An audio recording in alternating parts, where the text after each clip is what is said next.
Baik, Assalamualaikum warahmatullahi wabarakatuh. Selamat siang, teman-teman. Di sini kami dari kelompok 4 akan mempresentasikan mengenai cara analisis bahan kimia obat sibutramin dalam jamu pelangsing. Kelompok kami beranggotakan Vela Arifatul Wahyu Utami, Levina Ratna Anjali, Lia Intan Humairoh, saya sendiri Karimatus Solihah, dan Sri Andriani. Dalam presentasi kali ini, kami akan membahas mengenai pendahuluan, mekanisme kerja, efek samping, metode analisis, dan kesimpulan. Selanjutnya, pendahuluan akan dibacakan oleh teman saya. Baik, untuk yang pertama yaitu pendahuluan. Next. Berdasarkan Permenkes RI nomor 7 tahun 2012, obat tradisional dilarang menggunakan bahan kimia yang berkhasiat obat. Namun pada kenyataannya di pasaran masih juga beredar jamu yang mengandung BKO. Sejalan dengan perkembangan obat tradisional ini menjadikan persaingan yang semakin ketat dan cenderung membuat industri jamu menghalalkan segala cara untuk dapat bertahan, serta mencampur jamu dengan bahan-bahan kimia berbahaya. Sering dilakukan untuk menjadikan jamu tersebut berkhasiat secara instan. Hal ini berbahaya bagi tubuh manusia karena selain memiliki efek samping dan kontraindikasi, obat sintetik juga memiliki dosis tertentu yang harus dipatuhi saat terapi agar menimbulkan efek terapi dan tidak terjadi reaksi toksisitas karena kelebihan dosis pemakaian. Sibutramin HCl merupakan salah satu obat anti-obesitas yang berkhasiat sebagai anoreksansia, di mana anoreksansia merupakan zat-zat berdaya menekan nafsu makan dan digunakan untuk menunjang diet pada penanganan obesitas. Obesitas didefinisikan sebagai keberadaan lemak tubuh dalam jumlah abnormal yang mengakibatkan kegemukan dan overweight pada keadaan tinggi badan dan jumlah otot tertentu.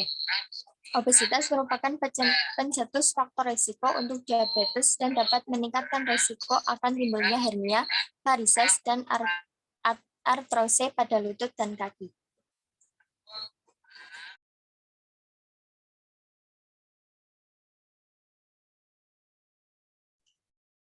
Baik, kemudian ada mekanisme menghambat reutak norepinefrin, serotonin, dan dopamin oleh sel saraf setelah kedua neurotransmitter ini menyampaikan pesan di antara sel saraf yang ada di otak. Kemudian proses penghambatan reutak membuat kedua neurotransmitter ini bebas menjelajah di otak. Saat itulah keduanya menghasilkan perasaan perut kenyang pada pasien sehingga mengurangi keinginan untuk makan. Selanjutnya bisa dibacakan oleh teman saya, Rima. Selanjutnya, efek samping dari sibutramin berhubungan dengan stimulasi noradrenergic, sirkuit nafsu makan hipotalamus, dan dengan sifat simpatomimetik yang melekat, seperti mulut kering, sakit kepala, insomnia, astenia, dan konstipasi.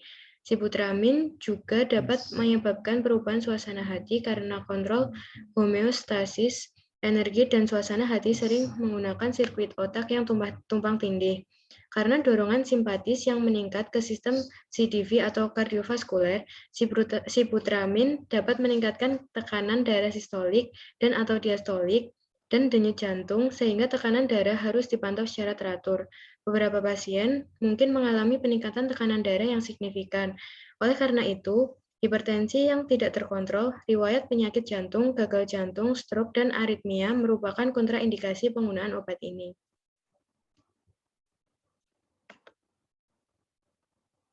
Selanjutnya, metode analisis dijelaskan oleh Andri dan Levina.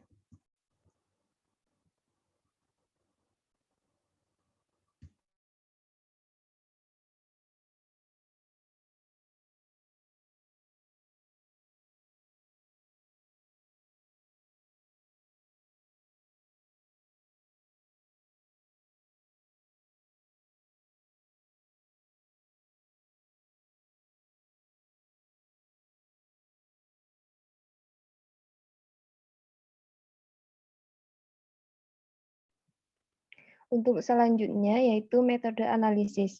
Yang pertama ada metode KLT densitometri. yaitu sibutramine HCl dengan mengencerkan larutan stok 1,0 mili atau 5 mg sibutramine HCl per mili dengan metanol hingga 10 mili.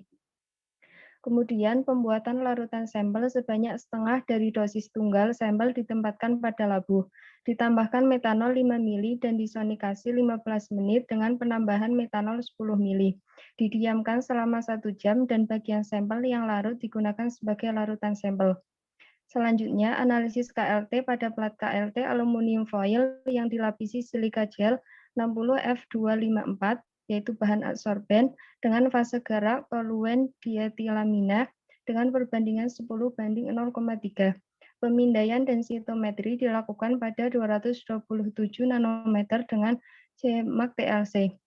Kemudian validasi metode analitik meliputi spesifisitas, linearitas, batas deteksi, batas kuantitasi, presisi, dan akurasi. Untuk metode yang kedua yaitu metode kromatografi lapis tipis. Yang pertama pengumpulan sampel. Pengumpulan sampel dilakukan dengan diambil 20 sampel. Selanjutnya analisis sampel menggunakan kromatografi lapis tipis dengan fase diam yang digunakan yaitu silika gel GF254 dan fase gerak campuran larutan aseton, kloroform, dan N-heksan dengan perbandingan 5:3:2.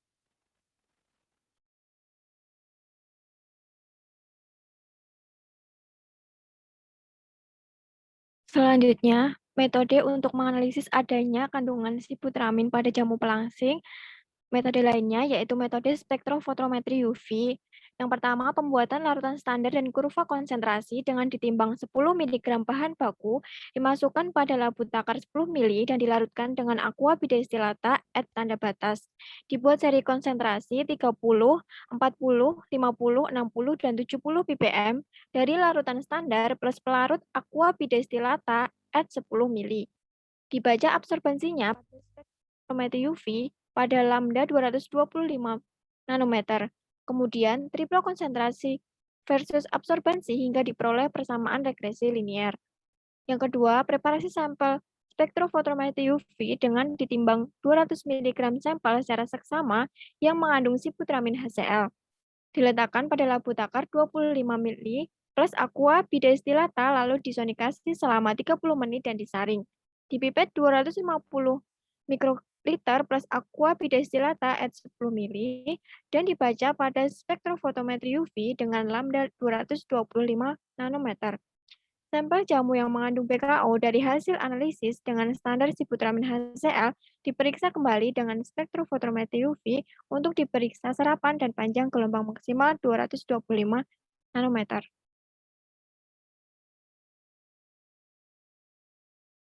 Metode selanjutnya untuk analisis sibutramin yaitu dengan high performance thin layer chromatography atau biasa disebut dengan HPTLC. Yang pertama, pembuatan fase gerak dengan pelarut kloroform aseton metanol dengan perbandingan 8,5, 10, 0,5 volum per volum. Pembuatan larutan standar dengan ditimbang 10 mg sibutramin standar dan diletakkan pada labu ukur 10 mili. Disonikasi selama 15 menit dengan metanol untuk mendapatkan larutan akhir 1000 mikrogram per mili. Persiapan sampel dengan dipindahkan herbal medicinal product atau HMP dari kemasan pada labu ukur 10 mili. Ditambahkan metanol 5 mili dan disonikasi selama 15 menit.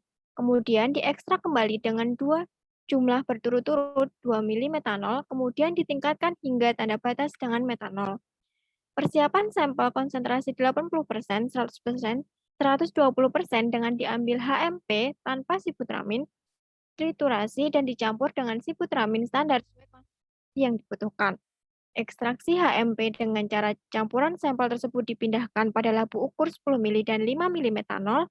Labu ukur disonikasi selama 15 menit, disaring dengan keras wetman, dan 2 jumlah metanol berturut-turut 2 mili dipindahkan dari massa yang diekstraksi.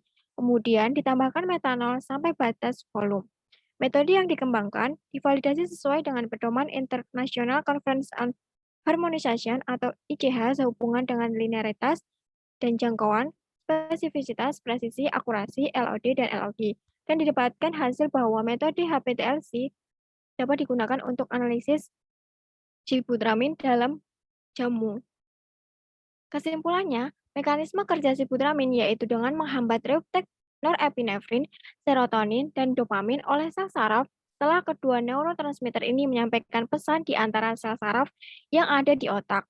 Sibutramin memiliki efek samping di antaranya seperti mulut kering, kepala, insomnia, astenia, hingga konstipasi. Analisis sibutramin dalam jamu pelangsing dapat dilakukan dengan metode KLT densitometri, kromatografi lapis tipis atau KLT, spektrofotometri UV, dan high performance thin layer kromatografi atau HPLC. Berikut merupakan daftar referensi yang kami gunakan.